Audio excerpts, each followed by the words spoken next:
Eu convido você inicialmente a abrir a palavra do Senhor lá em 1 Coríntios, capítulo 6, que é da onde nós emprestamos aí o tema, né? Antes de entrarmos propriamente no livro de Provérbios, para mostrar que esse é um tema recorrente. E muita gente acaba falando, a igreja só fala de pecados e imoralidade, não trata de outros assuntos, não. Mas é porque a própria Bíblia apresenta que esse tipo de pecado é um pecado diferenciado. E por isso tem que ser tratado de uma maneira também um pouco mais, com maior peso, né? Quando você vai então aqui para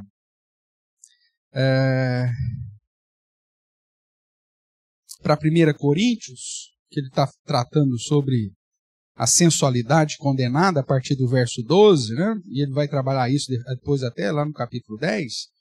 No verso 18 nos é dito assim, fugir da impureza. Impureza aqui, esse termo impureza ou imoralidade, vai ser repetido depois lá no verso 2 do capítulo 7, tá? Mas depois eu vou lá para fazer essa conexão. Então ele diz, fugir da impureza. Por que eu tenho que fugir da impureza? Qualquer outro pecado que uma pessoa comete é fora do corpo. Mas aquele que pratica a imoralidade, e aqui sinônimo de impureza, peca contra o próprio corpo. Então o próprio Paulo mostra que esses pecados de imoralidade e impureza têm uma repercussão ainda maior. Por isso que então é tratado diferenciado aqui.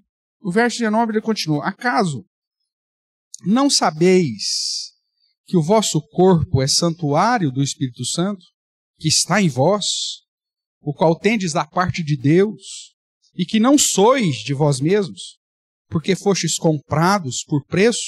Agora, pois, glorificai a Deus no vosso corpo. Então, viva para a glória de Deus através do vosso corpo.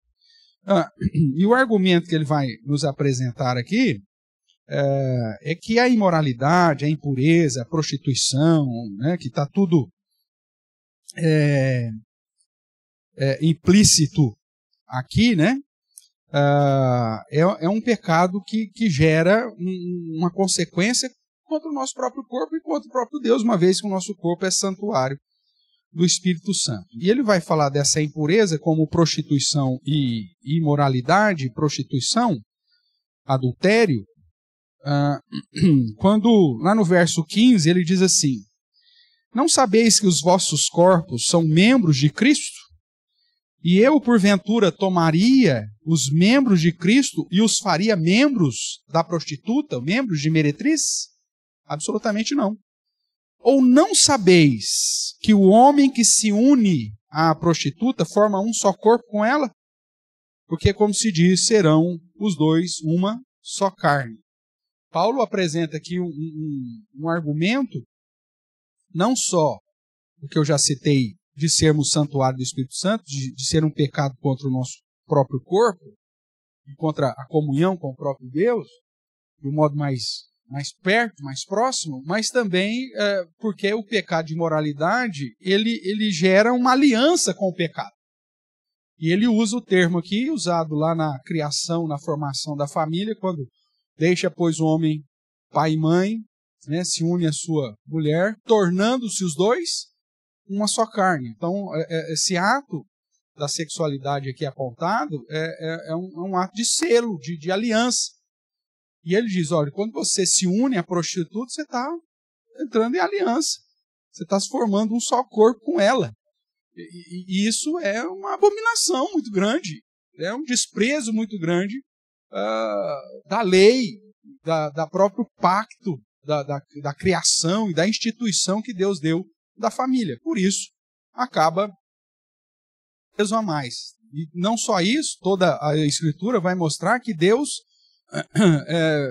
não responde nem a oração desse povo e nem aceita a adoração por conta da infidelidade, por conta do adultério, da prostituição. Então, é um assunto de extrema importância, vital para a minha vida, o fugir da impureza. E aí, como eu já chamei sua atenção, no capítulo 7 ele continua tratando do assunto e apresentando a solução para a impureza, né?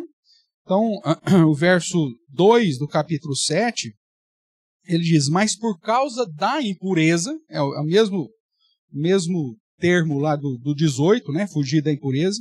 Por causa dessa impureza, então a solução é, cada um tem a sua própria esposa.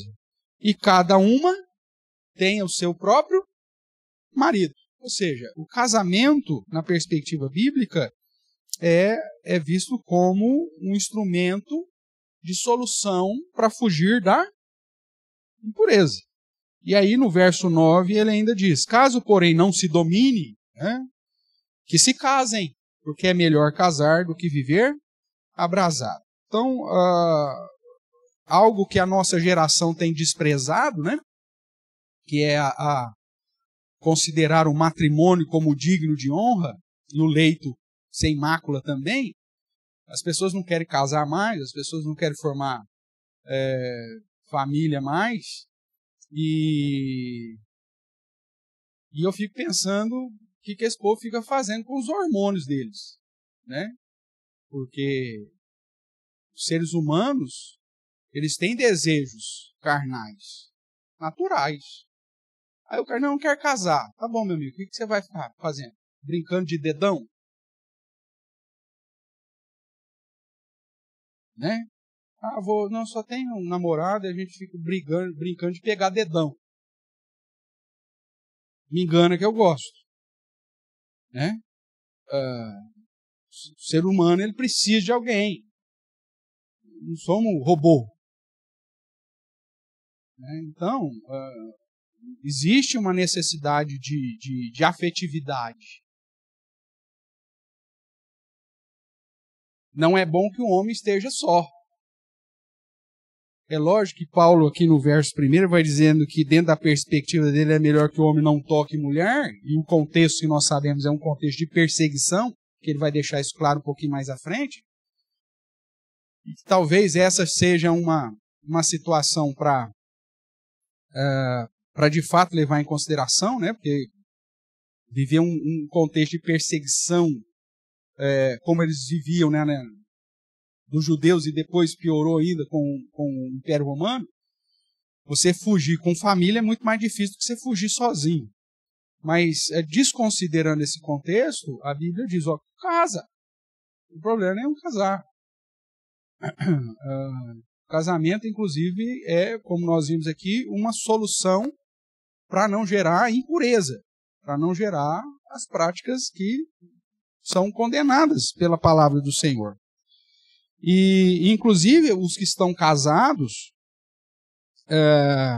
nós temos uma ordem específica aí no verso 5 que diz, não vos priveis uns aos outros, salvo por mútuo consentimento, talvez, né, por mútuo consentimento, por algum tempo, para vos dedicardes à consagração, à oração, e novamente vos ajuntardes, para quê?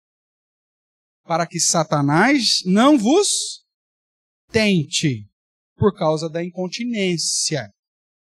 Então, irmãos, na perspectiva bíblica, o fugir da impureza é uma ordem. E uma das soluções apresentadas pela Escritura, ou talvez, né, a grande solução apresentada pela Escritura, é o quê? O que você faz para fugir da impureza? Que nós vimos aqui? Casa. Pronto. Casa. Né? E esse é um problema que a nossa geração tem sofrido. E que vai trazer problema. Né?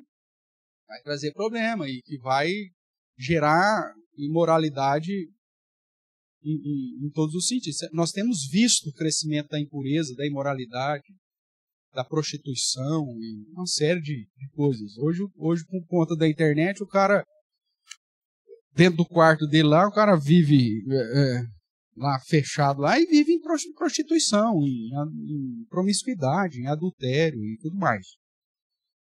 Isso vai aumentar. Né? Mas casar não é fácil, pastor. Lutar com o pecado não é fácil. Né? Mas é uma das soluções. Se você aplicar isso de uma maneira bíblica, tem tudo para dar certo. Mas então nós vemos, fugir da impureza é uma perspectiva bíblica e uma das soluções apresentadas é o casamento. Tá bom? Então vamos lá. Introduzindo o tema propriamente, né, nós já estamos estudando o livro de Provérbios, que reúne aí ensinamentos que são aplicados em todas as áreas da vida, inclusive nas questões emocionais, né, questão de vida conjugal e tudo mais. Então, como parte dos livros de sabedoria, nós sabemos que sempre o temor do Senhor aqui é a base, né, para todas as orientações. Então, Provérbios traz conselhos para desfrutarmos uma vida de paz e segurança, inclusive quando trata da moralidade. Nós vimos aqui em 1 Coríntios que uma das palavras utilizadas não é simplesmente impureza, mas imoralidade. Ainda o verso 18 do capítulo 6, né? Ele diz, qualquer outro pecado que uma pessoa comete é fora do corpo, mas aquela que pratica a imoralidade peca contra o próprio corpo. Então, irmãos, a palavra do Senhor vai apresentar vários princípios e orientações para essa vida moral, né? Então, a nossa vida moral é tratada no livro de Provérbios de um modo a orientar e trazer diretrizes para evitar problemas e tristezas em todas as áreas da vida. Como fruto da sabedoria, uma vida em santidade, ou seja, que fuja da impureza, que fuja da imoralidade, essa vida de santidade é regulamentada, em especial na vida moral e na vida conjugal. E ecoando, então, o dever apresentado no 7º mandamento, né, não adulterarás, que está lá em Êxodo 20:14, o provérbio tem muito a nos ensinar. Nós já estudamos há algum tempo a própria lei, a lei moral de Deus, e quando nós estudamos o 7º mandamento, né, que é não adulterarás, os nossos símbolos de fé vão descrever pelo menos cerca de 40 pecados proibidos só debaixo do guarda-chuva não adulterarás, né?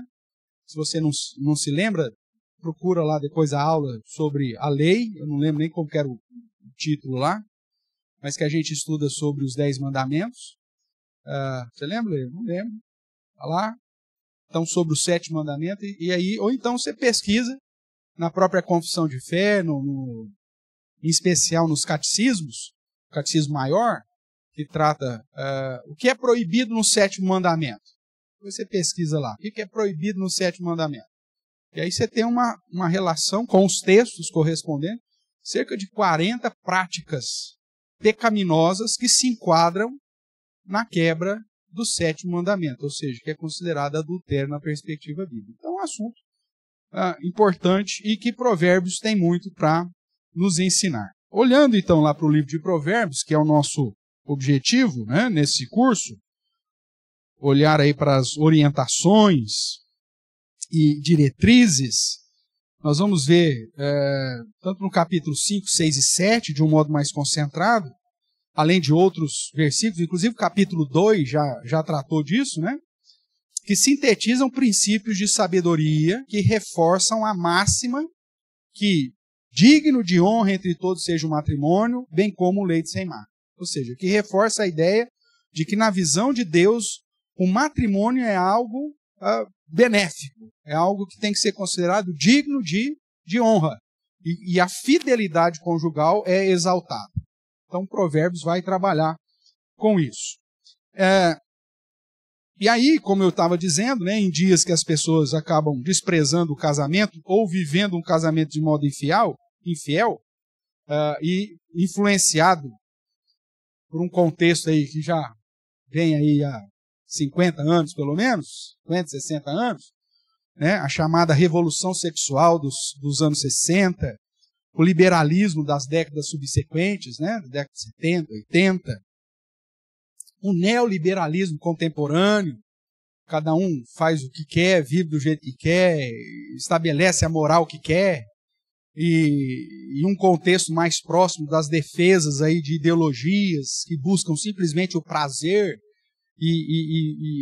permissivo, né, em prol do satisfazer os desejos carnais, sexuais e tudo mais, falar sobre contra as práticas de imoralidade, de impureza e em defesa do casamento é quase um suicídio social, né? Se você começar a defender o casamento hoje, submissão da mulher dentro do casamento, a postura de homens macho, né? Alfa, que protege, provê e promove uma família e o bem-estar da família, você é cancelado nos dias de hoje, né? Hoje o padrão é o contrário. Quando você trabalha a perspectiva de formar uma família santa, muito mais pautada na responsabilidade de amar alguém do que ter paixão ou desejo por alguém, que é o padrão do mundo, né? As pessoas... por que você não casa? Não me apaixonei por ninguém. Perspectiva bíblica, meu amigo, o casamento não é porque você está apaixonado, não. O casamento é simplesmente porque é um dos modos de você se preservar, criar uma família santa, gerar filhos para a glória de Deus. Não tem esse negócio de paixão. Não é da Bíblia. Você vai encontrar nenhum mandamento na Bíblia dizendo assim, apaixonai-vos e casai, e tenha o casamento dos sonhos e viva feliz para sempre como as princesas da Disney. Não tem isso em lugar nenhum da Bíblia. É um padrão de uma instituição divina para você glorificar a Deus. Inclusive, Paulo vai dizer isso não só para os jovens, na perspectiva de formar uma família santa, mas inclusive, e de um modo especial, para as mulheres viúvas. Você não dá trabalho para os outros depois. É bem prático mesmo. Fala, nossa, pastor, que coisa ridícula. Mas é isso. Para não pesar na igreja, Paulo vai dizer a Timóteo, a igreja vai cuidar só das verdadeiras viúvas. Daquelas que não tem filho, que não tem ninguém para cuidar. Essas aí não vão cuidar. Mas verdadeira. Agora as outras, tem condição de casar, meu amigo? Opa, arranja um homem crente no Senhor para cuidar um do outro. Porque se você sozinho deu pepino, quem que vai cuidar? A igreja tem que cuidar. O papel da igreja é pregar o evangelho. Por isso que ele vai dizer, inclusive, que aquela que tem filho, que o filho cuide. Que o filho seja o sustento, seja o amparo, seja quem socorre. Só que ninguém, não, esse negócio, casar dá muito trabalho, pastor, ninguém, não quero. E se meu marido morrer, que leve, Deus o leve logo, eu vou ficar viúvo pro resto da vida. Porque, olha, casar é uma vez só e olha lá. Veja, é uma perspectiva de fugir da impureza, é uma perspectiva de glorificar a Deus, abençoando o reino, irmãos. Você conversa com as nossas meninas, nossos meninos adolescentes, ninguém quer casar.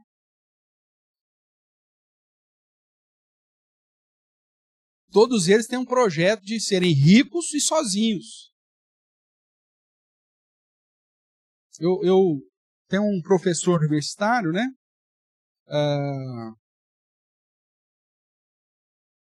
Tarso, acho que é. Que ele, numa das palestras dele, ele falando que nós vamos viver um problema social muito grande, porque hoje a taxa de fertilidade da mulher brasileira é 1,65 filhos. Não vai pagar nem minha aposentadoria, irmãos. E ainda mais com um bando de safado que tem lá no governo roubando o dinheiro dos velhinhos, né? E com toda a corrupção que nós sabemos que já existe, a Previdência não teria problema nunca se não tivesse sido assaltada durante todos esses últimos anos. Como que chamava aquela infeliz lá? Deve ter morrido. Georgita? Lá da década de... Georgina. Desde a época da Georgina, a corrupção detona com a Previdência.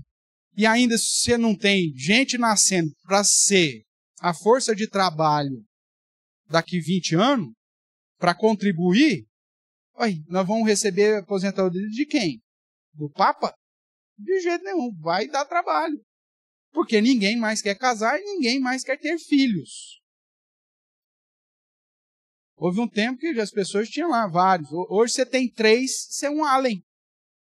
Nossa, você é um extraterrestre. Vocês têm 3? Tem 3 filhos. Misericórdia. Esse é o padrão. Aí você fala, não, e você? Não, eu sou pai de pet. Se mata, né, meu amigo? O que você está fazendo nesse mundo? Você não entendeu a perspectiva da sua existência. Qual que é o primeiro mandamento na Bíblia? Você sabe qual que é o primeiro mandamento na Bíblia? Crescer e multiplicar. É o primeiro.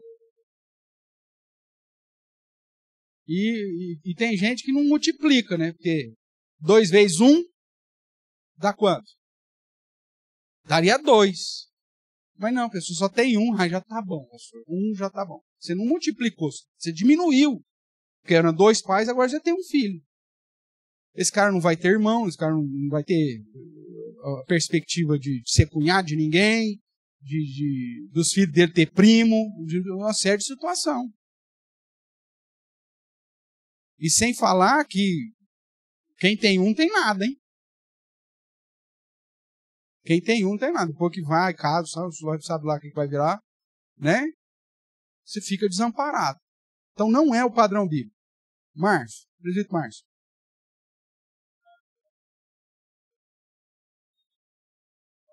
Agora, é pai de boneca reborn. Gente, nós estamos vivendo uma sociedade extremamente doente.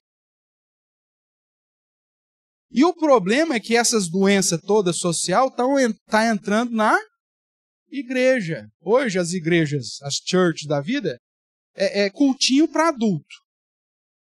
E junta lá um monte de jovem de 30, 40 anos, que é o pessoal que começou a geração do cultinho. E a maioria deles, meu amigo, casa? Não casa.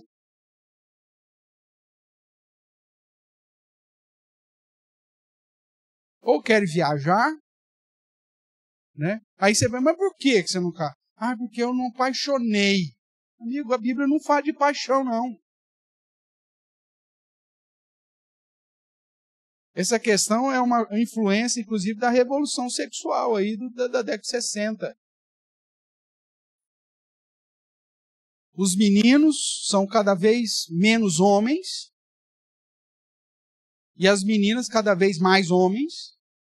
E aí, então, fica assim, não me apaixonei, então vou casar. A perspectiva no tempo antigo aí, não precisa ser muito longe, né? Você pega a história da Igreja Presbiteriana do Brasil. Eu não vou lembrar o nome, porque eu sou horrível para isso. Mas você pega lá, histórica da Igreja Presbiteriana do Brasil, Juliano Andrade Ferreira, né, que vai escrever, não lembro agora se é no volume 1 ou 2, ele conta do avanço do Evangelho no nosso país. E uma das histórias aqui da nossa região que eu achei interessante é a família de um pastor que teve 7 meninas, 7 filhas, mulheres, sexo feminino, para deixar claro.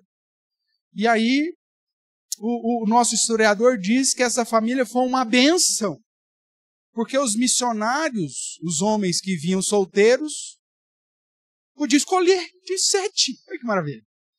E aí, as 7 filhas desse casal se tornaram esposas de missionários, de pastores, e que foram um instrumento de bênção, porque esse pai pegou essas meninas, foi todo mundo para aprender a tocar órgão. As meninas tudo era tecladista, né, organista, e aprender as coisas para ir para o campo plantar igrejas nos rincões brasileiros.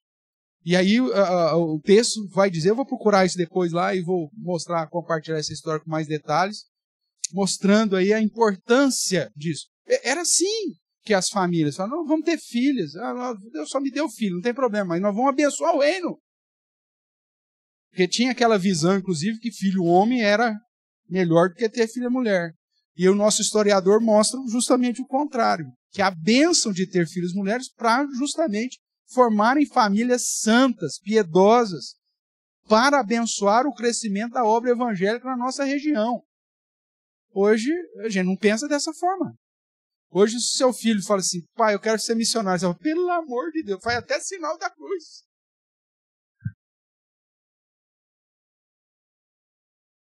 Missionário não. Ó, bate na madeira. Porque nós não queremos que os nossos filhos sirvam a Deus. Nós queremos que nossos filhos sejam Ricos. Vão para o inferno, tudo bem, mas sejam ricos enquanto estiverem aqui. Irmãos, a nossa mente está se amoldando ao padrão da besta, lembra? Modo de pensar e modo de agir. Nós precisamos retornar o padrão das Escrituras. Qual que é a perspectiva? E a imoralidade e o simples fato de me colocar numa situação que pode me conduzir à imoralidade já deveria ser rechaçada pelo verdadeiro crente. Antigamente, e aí por que eu estou contando essa história dessa família? A ideia não era assim, vou casar, só vinha missionário bonito? Nossa, só vinha uns caras que, pelo amor de Deus, meu, só Jesus na causa. Mas essas moças se dispunham a formar famílias crentes porque estavam apaixonadas? Não. Porque tinha um propósito maior na formação dessas famílias. Serem famílias missionárias. Famílias pastorais. Ser bênção para o reino. Hoje você fala isso, você fala, não, esse cara tá doido, é xarope, esse cara é louco. Tem um moço crente aqui. Tem uma moça crente aqui. Qual que é o problema? Não senti, não deu uma química. Eu vou dar uma física, não sei, um choque nos dois, para ver se acorda. O moço é crente? É crente. Demonstrou fidelidade? Sim. A moça é crente? Sim. Qual que é o problema de vocês casarem? Não, pastor, tem que sentir borboletas voando no estômago. Cara, isso é conversa hollywoodiana, né? É de filme de Hollywood. Na hora que a borboleta morrer, aí o que vai ser? Aí é os divórcios que a gente está vendo. É um divórcio atrás do outro. Porque não é um casamento com o propósito de glorificar a Deus. É um casamento para satisfazer os desejos, sonhos, expectativas, que inclusive não foram formadas no padrão bíblico, foi formadas pela influência do mundo, pela influência de uma sociedade. Então, irmãos, a Bíblia vai trazer diretrizes e orientações, tanto para você fugir da imoralidade, e vai exaltar a instituição chamada casamento. E isso que nós precisamos resgatar dentro da comunidade dos eleitos, da comunidade dos santos. Né? Não só a dignificação do casamento, que a gente tem, de certa forma, incentivado os casais que estão completando 20, 25, 37, e por aí vai, comemorar as datas, né? Como também novos casamentos, formação de famílias. Né? E ao ponto de que famílias bem estruturadas possam servir de modelo e até de discipulado para os casais recém-formados, para caminhar junto, para direcionar. A igreja devia viver isso. A própria igreja local, irmãos, ela tem uma missão. Você, como membro da igreja local, você tem que estar inserido nessa missão. Às vezes eu vou abrir mão de algumas coisas porque não, eu estou envolvido com essa missão. Nós estamos ali, nós temos um projeto ali. E eu vou investir ali. Coisas que as igrejas estão perdendo. Nós recebemos recentemente algumas famílias com crianças pequenas, justamente porque as igrejas que elas estavam não tinham um projeto de família. Não tinha um projeto, inclusive, para a educação cristã dos filhos. E algo que eu tenho batido aqui na tecla, né, que a igreja precisa despertar para tantas coisas, irmão. A gente está tão aquém daquilo que a gente poderia fazer, que é justamente entender que nós não somos simplesmente membros de uma igreja, nós somos discípulos e fazemos parte de uma missão como igreja. Porque se fosse simplesmente para ser uma comunidade que se reúne no domingo, vocês tinham ficado onde vocês estavam. Por que organizar mais uma igreja na cidade? É porque tem um padrão diferente, tem uma proposta diferente, tem uma missão a a ser aplicada. Mas se os membros que vão chegando e os que já estavam se acomodam e perde a visão, aí a gente torna simplesmente mais um grupo reunido chamado igreja. Isso não pode acontecer. Porque a gente tem que renovar a nossa mente constantemente e não deixar moldar segundo o padrão do mundo. Cuidado. Então vamos lá. Mas, mesmo ciente de que tratar disso pode ser um suicídio social, né? Um cancelamento, você falar de uma forma assim, sem medo de ser feliz, né? Porque o nosso objetivo aqui não é preocupado com isso, mas é buscar o padrão bíblico. Então, o que o livro de Provérbios nos fala sobre imoralidade sexual e santidade no casamento ou exaltação do casamento? Então nós vamos dividir nossa aula em duas. Muito provavelmente hoje eu vou falar só sobre a questão da imoralidade. Semana que vem, aí a gente parte 2, viu, Gabriel? Se for isso, aí a gente trata sobre a exaltação do casamento ou a santidade no casamento. Tudo bem? Então vamos lá para a nossa odisseia aí. Então, tratando aí de orientações, de diretrizes sobre imoralidade sexual, nós vamos ver que práticas relacionadas ao assunto são condenadas duramente no livro de Provérbios, fazendo inclusive analogias extremadas e gritantes para que o leitor leve em consideração o grande perigo. Ele vai, quer ver um exemplo aí? Abra aí Provérbios capítulo 6.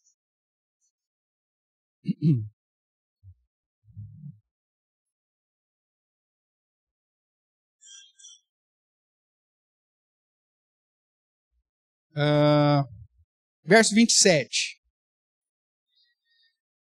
Tomará alguém fogo no seio, sem que as suas vestes se incendeiem? Ou andará alguém sobre brasas, sem que se queime os seus pés? Assim será com o que se chegar à mulher do seu próximo. Não ficará sem castigo todo aquele que a tocar. Então, qual que é a analogia? Fala, alguém pega uma brasa quente, pegando fogo, um tucho de uma tocha e abraça no peito? Você faria isso? Ou então, como alguns católicos fazem, né, da festa de São João, né? Põe a brasa lá e passa correndo. É lógico que você sabe que a superfície que toca e o tempo que troca provavelmente não vai queimar, porque o cara vira um ligeirinho para correr em cima daquelas brasas lá, né? Mas, mesmo assim, não correr igual essa vez, andar na brasa, dar uma coçada no dedão. Alguém em sã consciência faria um negócio desse? Não, por quê? O que vai acontecer? Vai queimar. É loucura. Então, ele vai usar de analogias aí, extremadas, gritantes, como essa que eu citei, para mostrar para você, considerar o perigo que é a prática da imoralidade, a prática da prostituição, a prática do adultério, a prática da fornicação. Tudo bem? Então, todo o ensinamento, em linhas gerais, pode ser sintetizado nessa frase que nós iniciamos e que emprestou aqui para ser o tema da nossa aula. Provérbios reforça, né, serve de base para Paulo lá na frente dizer, fugir da impureza. Cuidado com ela. Cuidado com a impureza. E aí nós vamos caminhando aqui, nós podemos observar que nessa mesma linha, então, de fugir da impureza que Paulo apresenta, Provérbios exorta contra o adultério e a prostituição, que a gente coloca como impureza, como imoralidade. E aqui entra uma série de assuntos, irmãos, relacionados a isso, tá? E vamos lá, por que então Provérbios exorta contra o adultério e a prostituição? A impureza, de um modo geral. Primeiro, porque é um caminho enganoso. Quem vive em adultério vive em mentira. Veja aí no capítulo 5, Provérbios capítulo 5, verso 3. Ele diz assim, porque os lábios da mulher adúltera destilam favos de mel, e as suas palavras são mais suaves do que o azeite, mas o fim dela é o quê? Amargoso como o absinto, agudo como a espada, de dois gumes. Então, o lisonjeio, aquilo que a gente fala, né, usando aí o código 171, né, a lábia do promíscuo, do adúltero, da meretriz ou daquele que vive em prostituição, isso pode parecer que são palavras de lisonjeio, doce, não sei o quê, mas o fim é amargoso. São palavras mentirosas. Você acha que a prostituta vai falar para algum cliente dela que ele é feio? Nossa, como você é feio, hein? Vou cobrar dobrado, porque, pelo amor de Deus, você é muito feio. Você acha que a prostituta fala isso para o cliente dela? Nada, pode ir lá, o Zé do Caixão, ela vai falar, nossa, você é lindo. Que unhas maravilhosas. Claro, prostituta, a palavra dela é palavra de engano, é palavra de mentira. Eu fico, a adúltera é a mesma coisa. Eu fico vendo, às vezes, o cara, rapaz. Eu tenho espelho em casa, gente. Né? Então, eu sei que eu não estou no padrão. Aí, se chega uma mulher para mim e fala, nossa, o senhor é maravilhoso. Eu falo, não, essa mulher é doente. Ou é louca mesmo. Né? É até uma proteção natural, porque para não ser assediado, né, Carlão? Então, eu já fiz uma pesquisa, sei que mulher não gosta muito de homem gordo. Então, é uma proteção natural.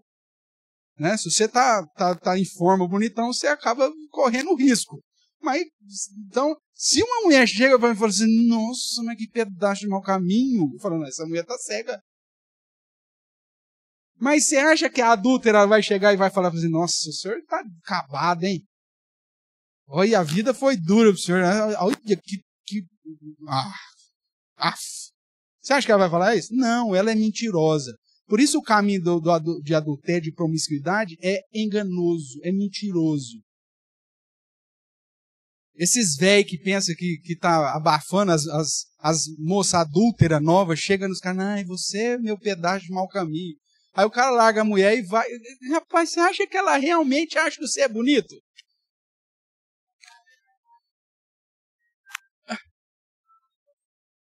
Então, mas você acha?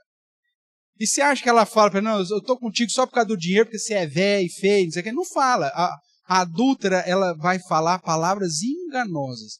A Bíblia condena o adultério, a prostituição, a promiscuidade, não sei o quê, porque ela está pautada em mentiras.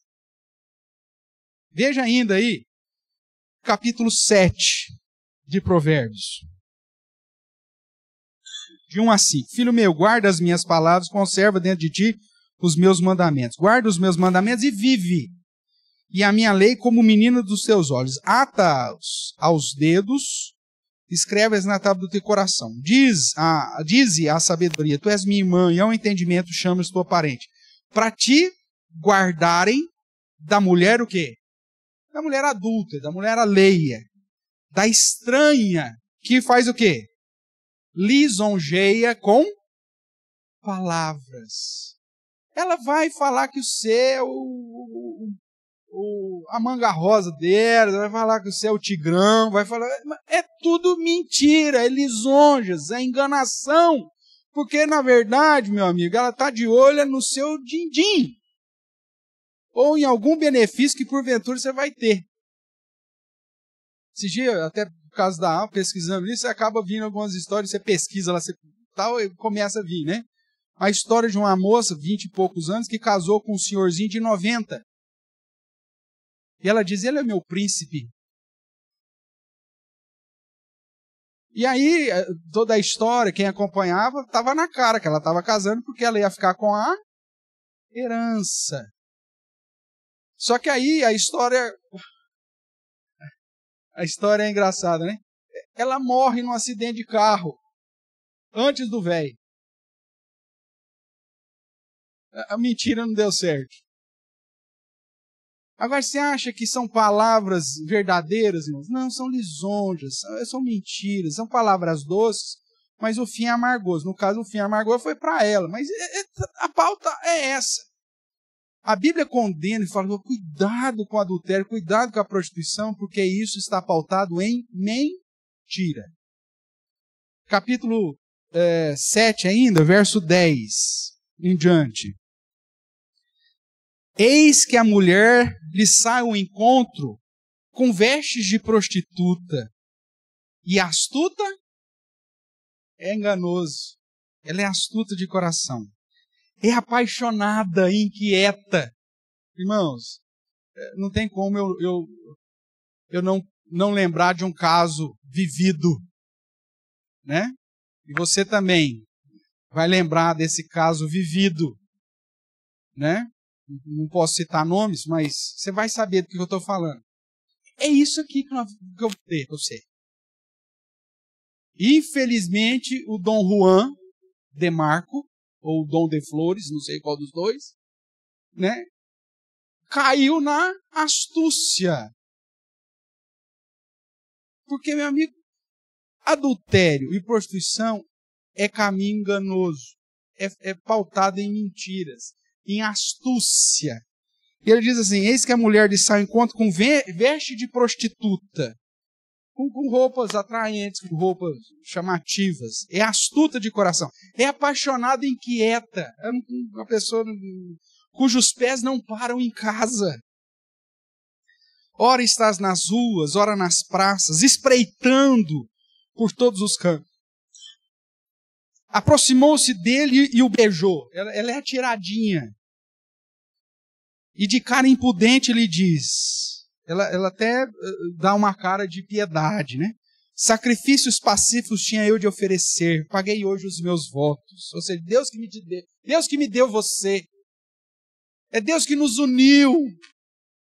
É isso que ela vai falar para você, ô maluco.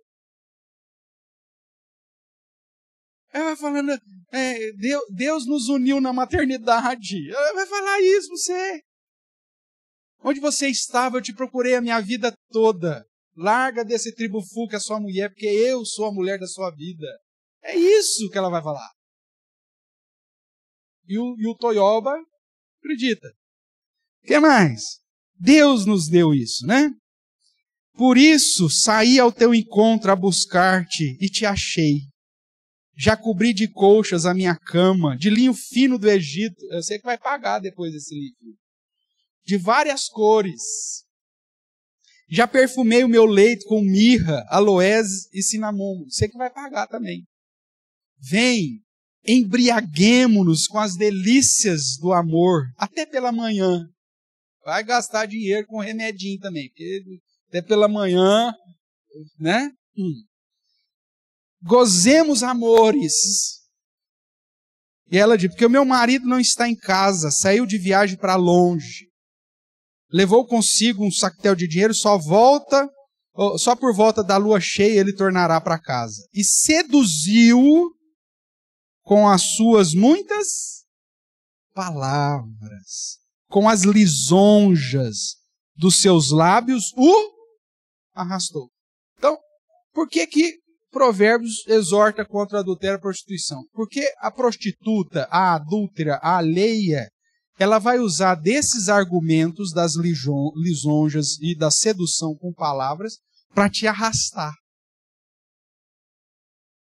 Pula fora. E isso serve para a mulher. O cara chegou e como, nossa, você está com o cabelo bonito? O que aconteceu? O marido resolveu pagar uma cabeleireira para você? Ela, quem me dera o marido pagar uma... se eu fosse seu marido, eu pagava. Então, um cabelo lindo desse tem que ser bem tratado. Pula fora dessas lisonjas.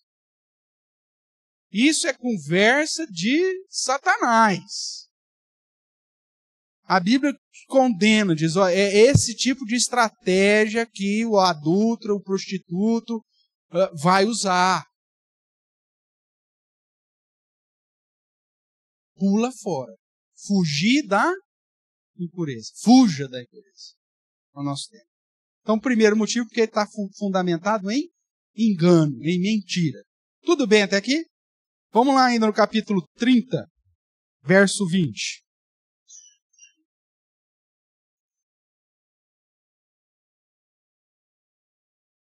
Verso 20.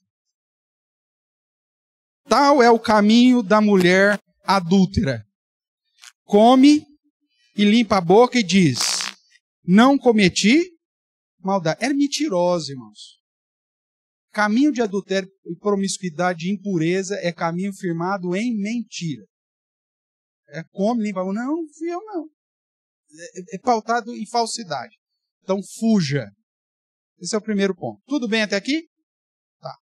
Segundo, por que Provérbios exorta contra o adultério e a prostituição? Porque a prática de adultério e promiscuidade e impureza conduz para morte. Vamos voltar lá para o começo de Provérbios, capítulo 2, verso 6.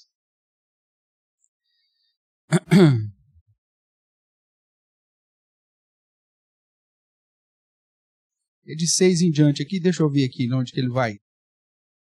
Acho que eu peguei errado aqui. Isso, é o 6 somado aí com o verso 16 em diante. Então diz assim, porque o Senhor dá a sabedoria, da sua boca vem a inteligência e o entendimento, aí ele vai falar um monte de coisa, com a finalidade do verso 16, ó. Por que Deus te dá o entendimento por que Deus te dá sabedoria e inteligência e entendimento? Para te livrar de quem? Da mulher adúltera, da estrangeira, que lisonjeia com palavras, a qual deixa o amigo da sua mocidade e se esquece da aliança do seu Deus, porque a sua casa se inclina para o quê? Para a morte. As suas veredas para o reino das sombras da morte.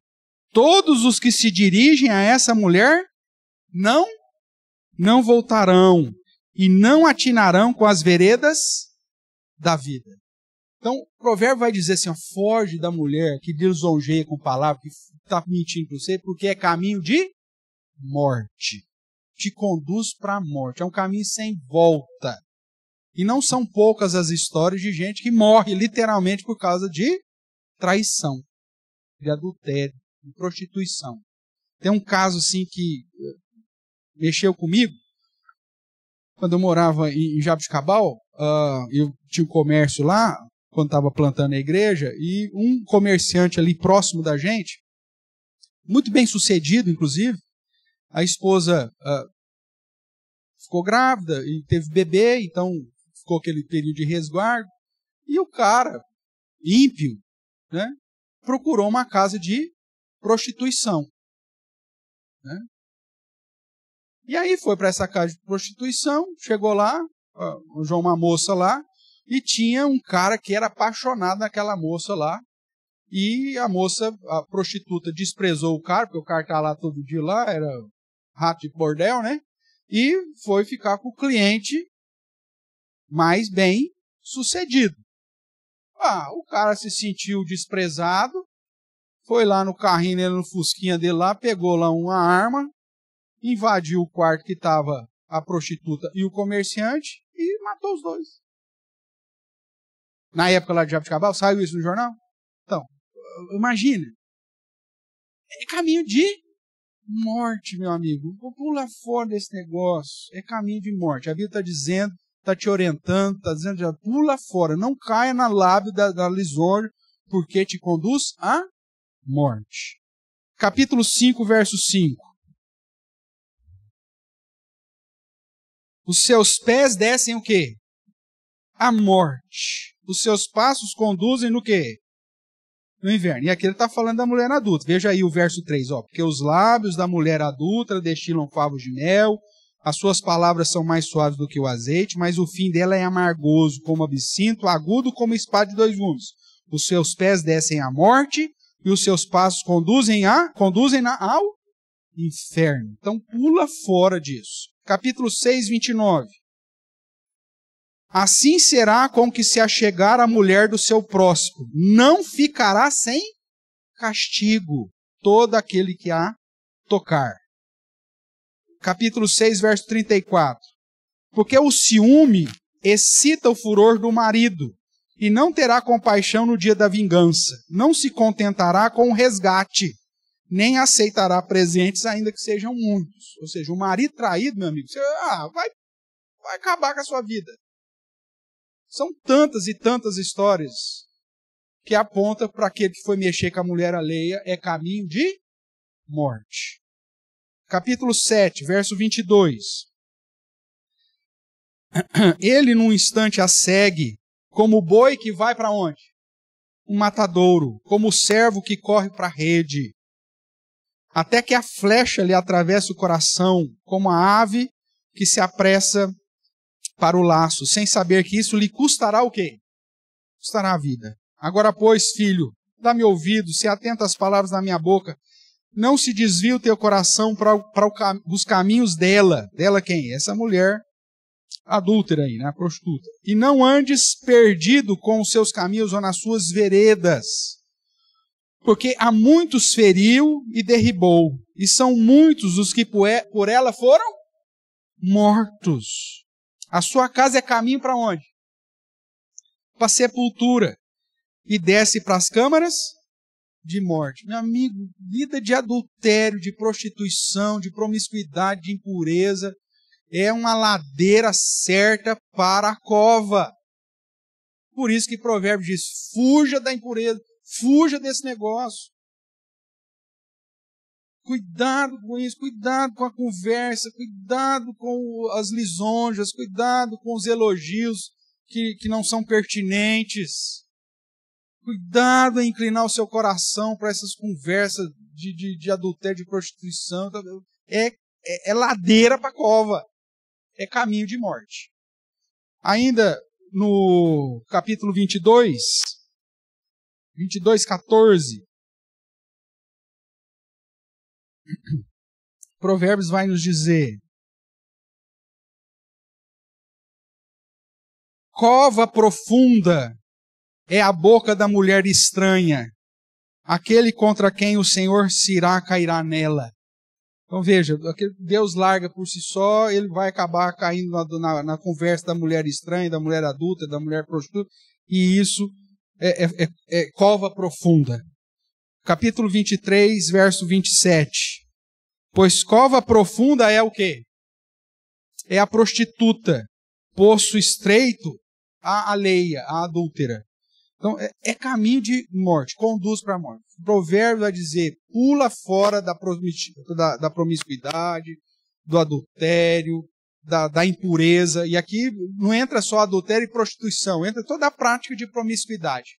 Porque prática de promiscuidade conduz para a morte. Tudo bem até aqui? Vamos caminhar mais um pouquinho. Além disso, mancha a honra. Se não te mata fisicamente, literalmente, acaba contigo. O seu nome já era.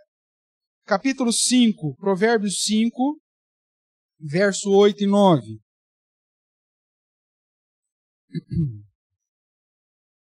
Afasta o teu caminho da mulher adúltera, não te aproximes da porta da sua casa, para que não dês a outrem a tua honra, nem os teus anos a cruéis. Uma vez que você cair em adultério, mesmo que você se arrependa, mesmo que você se reconcilie com Deus, reconcilie com seu cônjuge, nunca mais vai ser a mesma coisa. É um tipo de pecado que te mancha. O leito fica com mácula. Nunca mais vai ser a mesma coisa.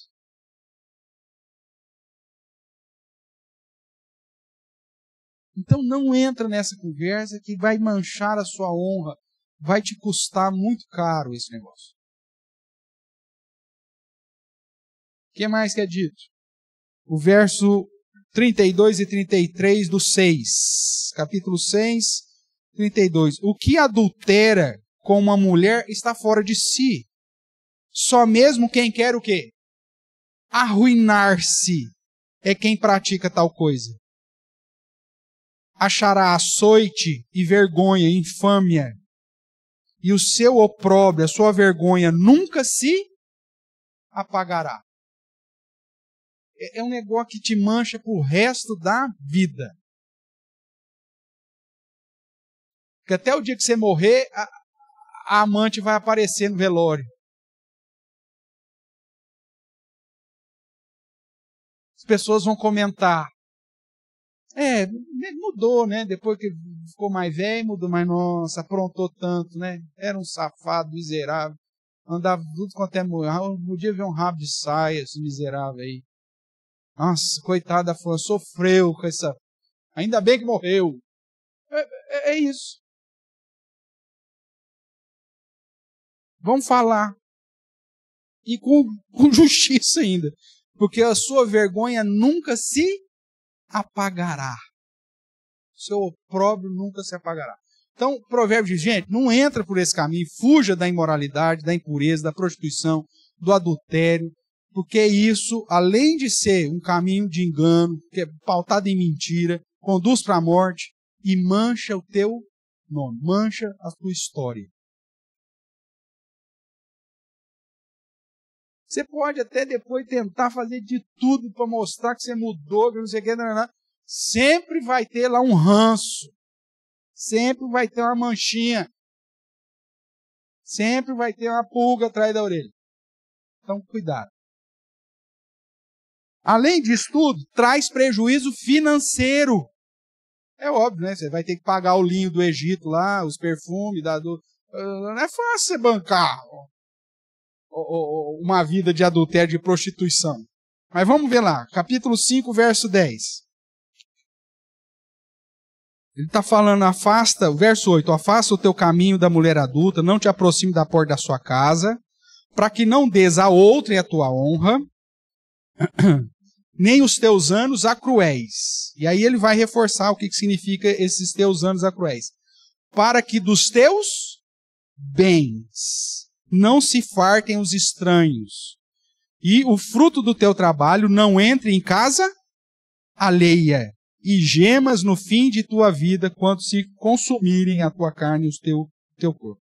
Então, até aqui o verso 10 que diz, para que dos teus bens não se fartem os estranhos, e o fruto do trabalho não entre em casa alheia. Meu amigo, se você entrar pelo caminho do adultério e prostituição, seja pela extorsão, seja pela divisão de herança, seja pelo pagamento de...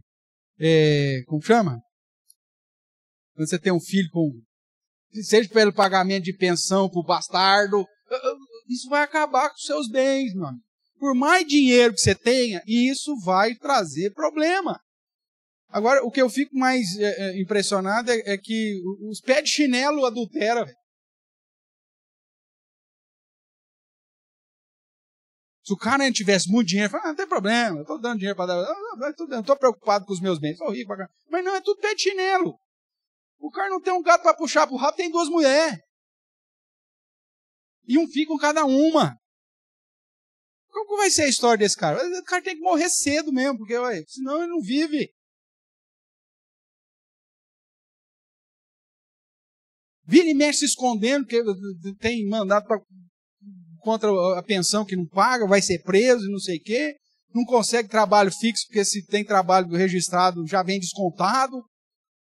Vai destruir a vida do cara, mas o cara é esperto. Ele acha que ele é o rei da cocada, o bonitão. É loucura, é burrice. O provérbio fala, cuidado, cuidado. É lógico que a graça de Deus muitas vezes nos preserva, né? Principalmente quando a gente é ímpio, a gente não conhece o caminho do Senhor. Nossa. Mas aquele que conhece a palavra, fuja, pula fora, senão traz prejuízo. Caminhando ainda sobre esse mesmo assunto, para a gente caminhar aqui para o fim, além de tudo isso que nós já falamos, o provérbio exorta contra o adultério e a prostituição porque gera problemas familiares e de saúde. Como nós dizemos, essa divisão dos bens aqui já vai criar confusão. Porque a família original não vai reconhecer o filho que você teve com a adúltera, com a prostituta, com a alheia. Você acha que a sua esposa vai falar, ai, mais um filho meu, vai fazer isso? Os irmãos vai falando, pô, que legal, mais um irmãozinho. Você acha que vai ser assim? É lógico que não. Vai trazer problema familiar e sua saúde. Verso 11 que nós lemos agora. E gemas no fim da tua vida. Ou seja, vai trazer consequência na hora que você estiver velho. Quando se consumirem a tua carne e o teu corpo. Irmãos, o peso de uma vida de prostituição, de promiscuidade, de adultério, cobra caro. Quando o cara é jovem, parece que ele é o espertão, o bonzão, tal. Mas isso cobra caro. O peso do pecado, da culpa, da vergonha, definha. E parece que fica todo mundo torcendo pro cara definhar mesmo. Bem feito, mereceu, porque quando era jovem, aprontou, aí, ó, agora tá aí. Chama lá a sua amante para vir trocar sua fralda, seu velho miserável. Você vai ser envergonhado, você vai te adoecer o resto da vida, você vai morrer ouvindo esse negócio. Quem que é esse aí que veio? Ah, esse aí é o bastardinho. Que o fulano teve aí umas aventuras aí, ó, o bastardo. Cara, isso adoece, isso machuca, isso carrega um peso pro resto da sua vida. Sem falar nos problemas familiares que isso vai trazer. Você morre e vai lá que você tem lá alguma coisa que deixou de herança, e agora? Aí os filhos do casamento falam assim, nós temos que dividir com essa prole aí desses bastardos agora? Tem, a justiça determina que tem. Nossa, nosso pai é um miserável. Rapaz, os caras... Nunca vou ter lembrança boa. De finados? Não, mas não vou nem lembrar dele. Que olha que... Isso acabou com a gente. Sem falar nos processos, nos desgastes familiares. Você não vê aí esses famosos aí que tem filho para todo lado, depois que morre, começa a pipocar filho pedindo DNA, trazendo um mal-estar familiar, uma confusão, né? Dos mais públicos aí, né? Pelé, Bubu Liberato. Vira e mexe aparece um, não, quero DNA, eu sou filho. Já viram isso? E aí traz um rebuliço familiar, problema com todo mundo, não... O povo entra com ação para não dar nada, para não reconhecer. É só pepino. Se tivesse guardado o padrão bíblico, não aconteceria nada disso. Provérbios exorta, pula fora disso. Verso 15, 20, que é uma exortação para a fidelidade, ele bebe a água da tua própria cisterna, das correntes do teu poço, derramar-se-ia para fora as tuas fontes, e pelas praças verdes, você vai distribuir para os outros aquilo que deveria ser seu, seja para ti somente e não para os estranhos contigo. Seja bendito o teu manancial, ou seja, a mulher da tua mocidade, alegra-te com ela, corça de amores, gazela graciosa, saciente os seus seios em todo o tempo, embriaga-te sempre com as tuas carícias. Por que, filho meu, andaria cego pela estranha e abraçaria o peito de outra? Isso é fruto de um cara que está cego, um cara que está louco, né? E é por isso que o provérbio vai terminar essa exortação, essas orientações e diretrizes contra a impureza, contra o adultério, prostituição, fornicação e tudo mais, porque isso é loucura. É uma loucura contra si mesmo e uma loucura contra Deus. Vamos ver os textos? O verso 21, aqui do capítulo 5, diz... Porque o caminho dos homens estão perante os olhos de quem? Do Senhor. E ele considera todas as suas veredas. Quanto ao perverso, o perverso aqui é o sinônimo daquele que abraçou o peito da outra aí, né? Que andou cego pela estranha. As suas iniquidades o prenderão e com as cordas do seu pecado será detido. Ele morrerá pela falta de disciplina e pela sua muita... O que está escrito aí? Loucura, perdido, cambaleia. O contexto, então, mostra que esse perverso é aquele que adulterou, que abraçou o peito da outra, que procurou,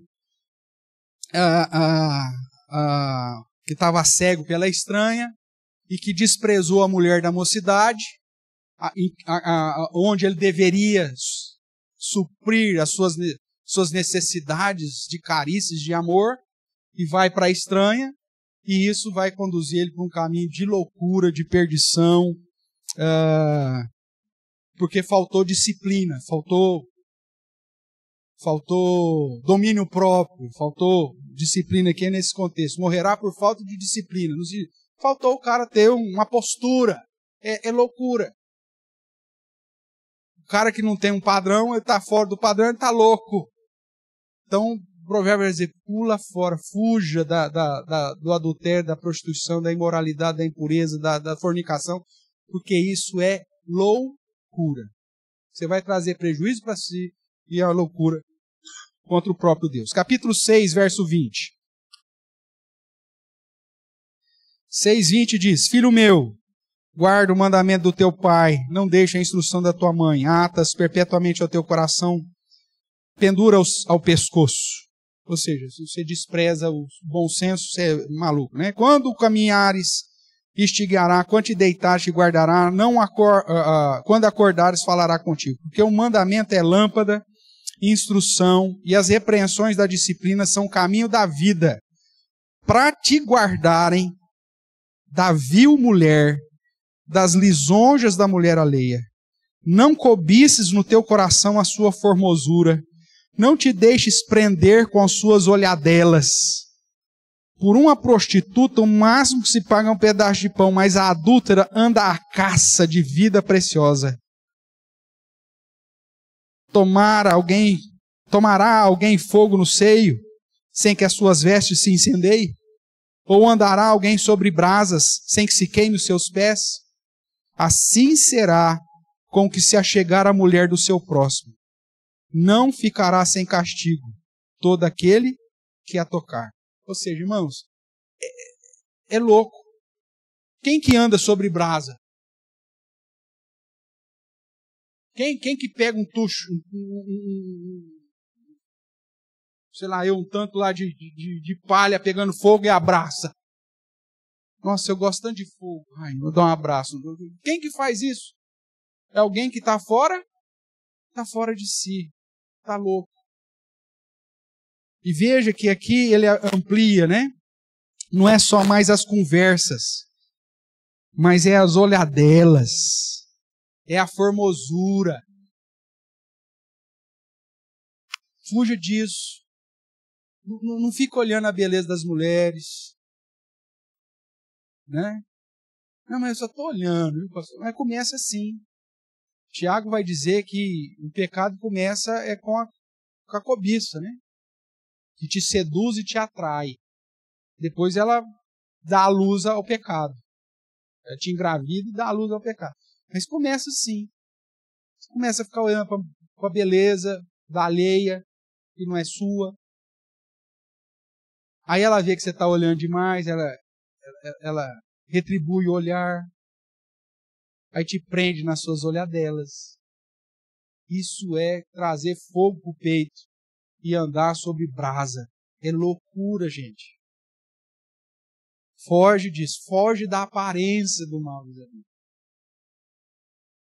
A Bíblia diz: se olhar com intenção, Jesus me ensina que se olhar já é adultério. Então para com isso. Não alimente a sua mente com isso.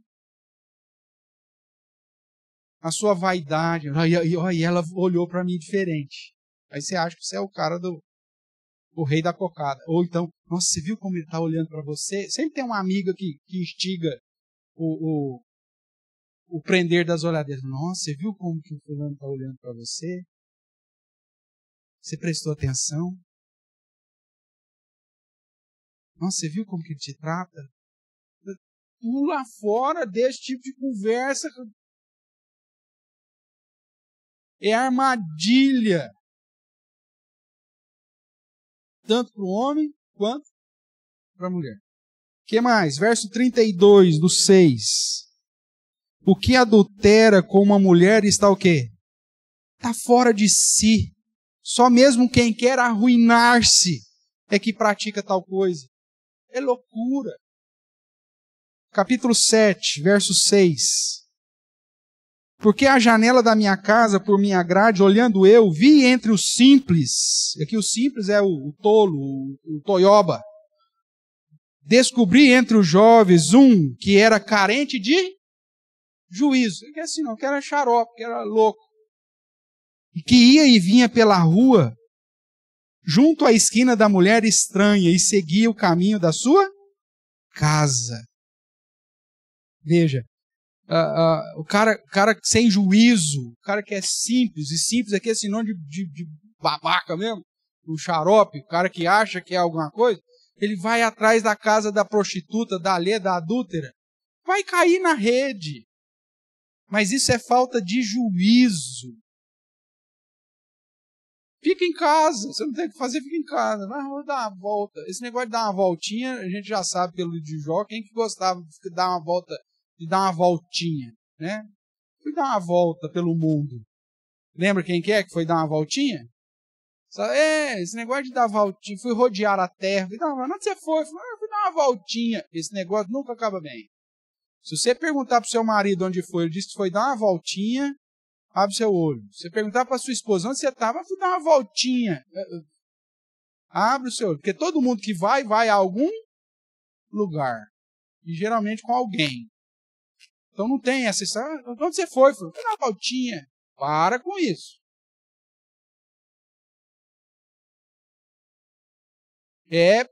Pode pôr um asterisco aqui, que nesse tem mosca nesse angu. Ainda mais dentro da relação conjugal. Você pergunta para a pessoa não quer contar onde foi, tem coisa aí. Não posso dar uma voltinha agora? Satanás deu uma voltinha lá. Foi dessa voltinha que você foi dar? Cuidado. Cuidado. O que mais? Isso é loucura. Capítulo 23.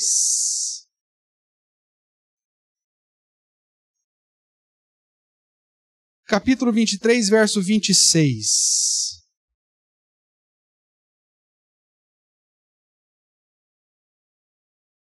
Ele diz assim: dá-me, filho meu, o teu coração e os teus olhos se agradem dos meus caminhos, pois cova profunda é o quem? É a prostituta. Poço estreito, alheia. Ela, como salteador, se põe a espreitar e multiplica entre os homens infiéis. Ou seja, aquele que não se prende ao padrão dos caminhos de Deus, segue o caminho da prostituta, que é cova e que vai prender, só vai juntar. Você acha... A história lá que eu citei do comerciante. O cara vai num prostíbulo, ele só acha, ali vai encontrar só homem, gente boa. Não, é nesse caminho que se multiplica os homens infiéis. Só vai ter tranqueira, meu amigo. E você vai estar lá nesse meio.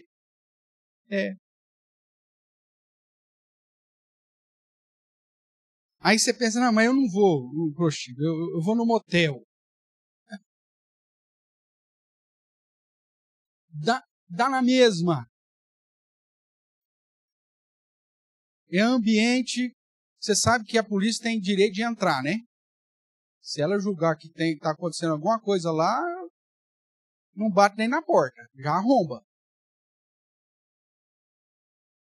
Então é um ambiente que nem você ir com a sua esposa você deveria ir. Porque é um ambiente que você está se colocando em situação de possível risco.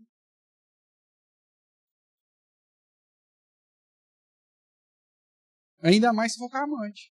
Ainda mais se for com a prostituta. Ainda mais se for com uma mulher alheia. É loucura. E Deus diz que Ele vai cobrar. Ele entrega o homem que segue esse caminho. Então veja, irmãos. Provérbios, como toda a Bíblia, vai apresentar orientações e diretrizes para você fugir da impureza. Esse é o primeiro ponto.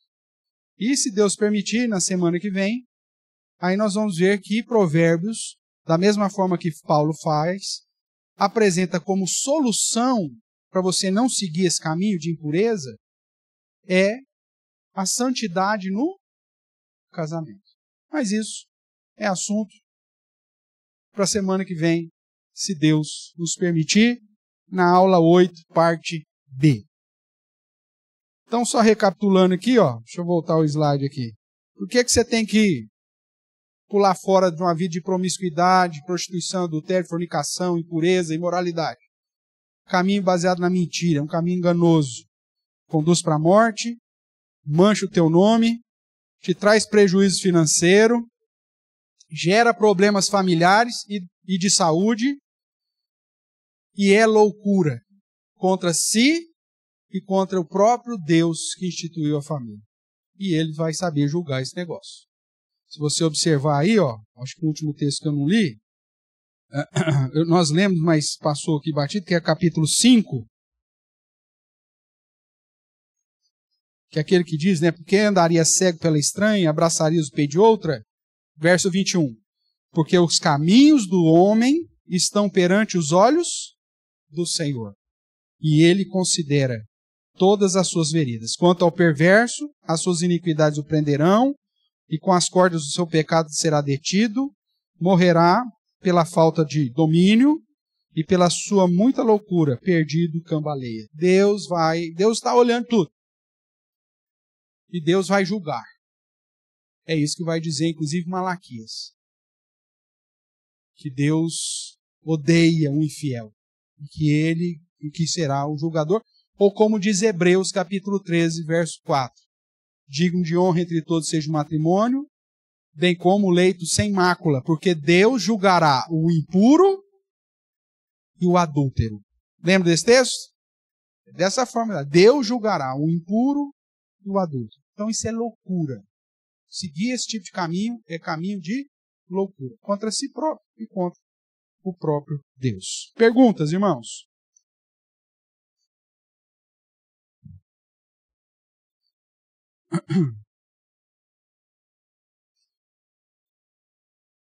Diante de tantas orientações de diretrizes, era o tipo de coisa que não devia acontecer, não é verdade?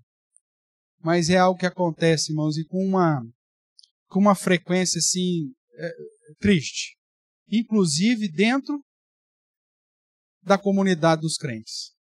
Não são poucos os escândalos relacionados à promiscuidade, prostituição, impureza, adultério, fornicação. Né? Não só adultério em relação aos casados, mas fornicação que aplica sobre os solteiros. Não são poucos casos, são muitos casos. E isso é loucura, irmãos.